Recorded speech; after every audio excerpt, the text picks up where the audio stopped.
రాజకీయాల్లో అస్త్ర శస్త్రాలను వాడడంలో ఆ నేత స్టైలే వేరు.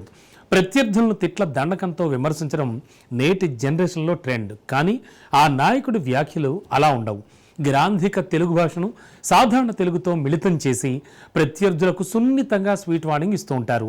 పక్క ప్రూఫ్ ఉంటేనే ఆయన మాట్లాడతారనే టాక్ కూడా ఉంది. తుడా నుంచి టీటీడీ చైర్మన్ వరకు అనేక పదవులను అలంకరించిన వ్యక్తిగా పేరుగాంచారు. 2 సార్లు తిరుమల తిరుపతి దేవస్థానానికి చైర్మన్గా చేసిన ఘనత ఆయనకే దక్కింది. నేడు ఆ నేత పార్టీ పదవులకే పరిమితమయ్యారు. ఆయన ప్రాతినిధ్యం వహిస్తున్న పార్టీ ప్రతిపక్షంలోకి రావడంతో రెచ్చిపోతున్నారు. తప్పని తెలిసినా తప్పదంటూ టీటీడీపై విమర్శలు చేస్తున్నారట. రాజకీయం, ఆధ్యాత్మికం వేర్వేరైనప్పటికీ రెండింటినీ మిక్స్ చేసి పాలిటిక్స్ చేస్తున్నారనే వాదన బలంగా వినబడుతోంది.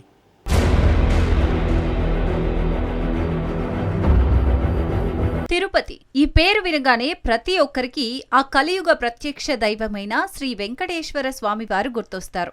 ప్రపంచంలోకెల్లా అత్యంత పవిత్రమైన స్థలం తిరుపతి. ఇక్కడి నియోజకవర్గానికి ప్రాతినిధ్యం వహించే ఎమ్మెల్యే కావచ్చు, స్థానిక నేతలు కావచ్చు, ఏ రాజకీయ పార్టీ అయినప్పటికీ వారందరినీ కూడా ఆ వెంకటేశ్వర స్వామి ప్రతినిధులుగా భక్తలోకం భావిస్తోంది. అయితే మాజీ ఎమ్మెల్యే, టీటీడీ మాజీ చైర్మన్ వ్యవహార శైలి పూర్తిగా విమర్శనాత్మకంగా ఉంది. టీడీపీని టార్గెట్ చేసుకుని ఆయన చేస్తున్న విమర్శలు, ఆరోపణలు భక్తుల్లో ఆందోళనలు, అలజడిని సృష్టిస్తున్నాయి. రాజకీయాల్లోకి టీటీడీని లాగటమేంటన్న ప్రశ్నలు వినిపిస్తున్నాయి.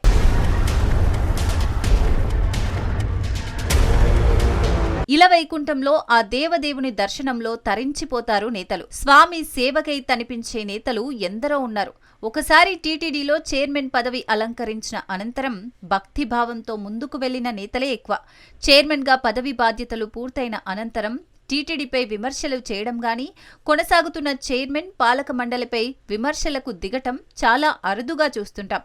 కానీ తాజా మాజీ టీటీడీ చైర్మన్ మాత్రం తన రూటును మార్చారు. రాజకీయంగా మీడియాతో హైలైట్ అవ్వాలంటే టీటీడీ సబ్జెక్ట్ తప్పనిసరి అంటూ ఆయన బాణాలను సంధించే ప్రయత్నం చేస్తూ వస్తున్నారు. తొక్కిసలాట అంశంతో టీటీడీపై మొదలైన రాజకీయ కోణం నేటికీ కొనసాగిస్తూ వస్తున్నారు. ఇక గోశాల అంశంపై నానాయగి యాగి చేశారు. పాలక మండలి సభ్యులపై, చైర్మన్ గా వ్యవహరిస్తున్న వారిపై అనేక రాజకీయ విమర్శలు చేస్తూ ప్రత్యర్థులను ఏదొక విధంగా ఇరుకున పెట్టే ప్రయత్నం చేస్తున్నారు.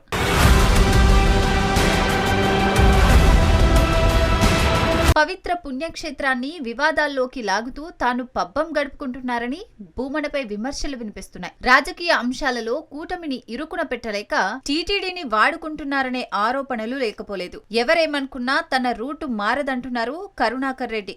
కోట్లాది మంది భక్తుల మనోభావాలతో ముడిపడి ఉన్న తిరుమల పుణ్యక్షేత్రంపై కంటికి కనిపించని కుట్రలు జరుగుతున్నాయన్నారు. బాధ్యతాయుతంగా వ్యవహరించాల్సిన వ్యక్తి టీటీడీని రాజకీయాల్లోకి లాగడమేంటి అని భక్తులు ఒకంత ఆగ్రహం వ్యక్తం చేస్తున్నారు.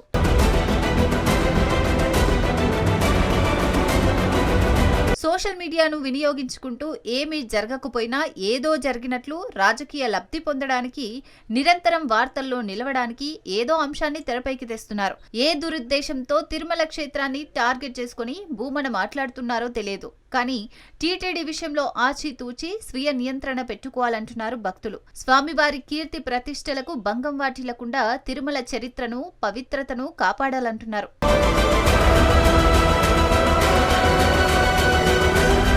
తిరుమల తిరుపతి దేవస్థానానికి మినీ రాష్ట్ర బడ్జెట్ ఉంటుంది. పెద్ద ఎత్తున అక్రమాలు జరిగినట్లయితే వాటిని బయట పెట్టాలి. కానీ తిరుమలలో జరిగే చిన్న చిన్న విషయాలకు నెగిటివిటీని జోడించి భూతద్దంలో పెడుతున్నారు.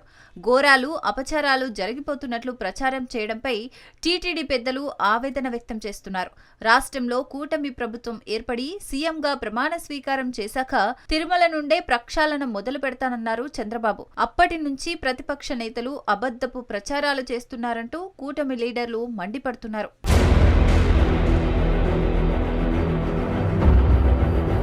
తిరుమలను కాపాడుకోవాల్సిన బాధ్యత మనందరిపైన ఉంది. తిరుమల అనేది మన హైందవ సాంప్రదాయానికి, సనాతన ధర్మానికి మూలం అనే విషయాలను బలంగా చెప్పడమే కాదు, పాటించాల్సిన అవసరం కూడా ఉంది. ఇకనైనా భూమన తీరు మారాలని కోరుకుంటున్నారు తమ్ముళ్ళు.